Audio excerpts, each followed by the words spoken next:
Hey guys, update tayo. Julia Barreto and Gerald Anderson. Masakit nga ito para kay Julia Barreto ngayon kung totoo man na hiwalay na sila ni Gerald Anderson. Nagiging usap-usapan ngayon sa social media, di umano yung paghiwalay nga raw ng dalawa. Nag-ugat ito sa dahilan ng pagsulo-sulungan nilang travel na hindi na nga sila nakikita. Kanya-kanya opinion ang mga netizens. Ayon sa karamihan, si Gerald ang may problema. Iniwan si girl ni Gerald dahil sa mga ugali nila. Sana nga totoo kasi yung family ni girl magulo. Sinagot naman ng isang netizens na ayaw ni Julia kasi di man billionaire si Gerald. Di nyo ba pansin na ang angkan mayayaman ng mga kapatid ni Julia Barreto? Guys, huwag kayong ganyan. Businessman si Gerald. Ang dami niyang business ngayon. Di natin alam kung ano yung pulot-dulo dahilan ng paghiwalay nila.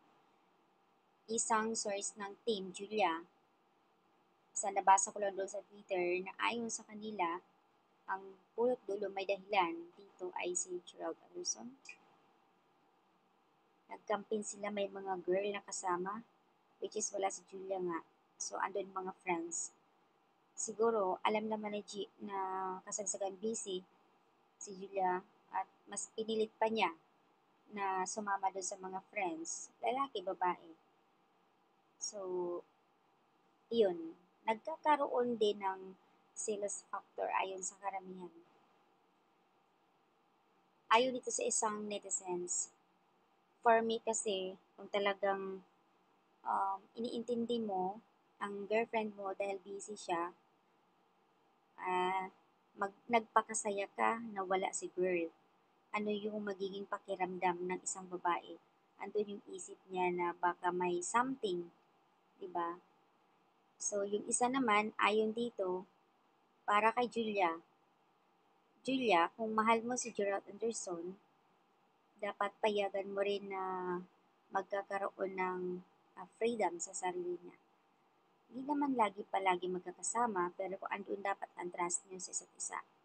Kung selos factor ang dahilan, sabi dito sa comment ha, kung selos ang dahilan, malamang baka si Julia ang nagsiselos dito dahil maraming friends at mga tauhan si Gerald na mga sobrang sexy girl. So, kawawa si Julia dito, ayon sa iba. Baka nga sinasabi nila na mahirap makalimutan ang first love. Mahirap makalimutan ang first love at kadalasan sa first love ay nagkakatuluyan. Baka nga balik si Julia kay Joshua Garcia. Walang kinalaman si Josh dito ah. So, ayan, yung iba naman fake news, siguro naman wala lang silang pelikula or wala silang project, kaya ganun talaga pag walang project, maingay, pinag-uusapan sa social media. Pero doon sa post naman ni Chick Cuenca, na ayon sa kanya, brother, kung kahit ano ang mangyayari, kumbaga andoon siya sa tabi niya, parang may something pagko-concern itong si Chick.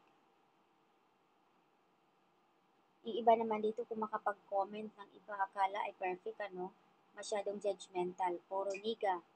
It's none of your business ang buhay ng iba. Ayusin nyo naman. Ibang comment dito halos below the belt na kay Julia Barreto. Grabe kayo.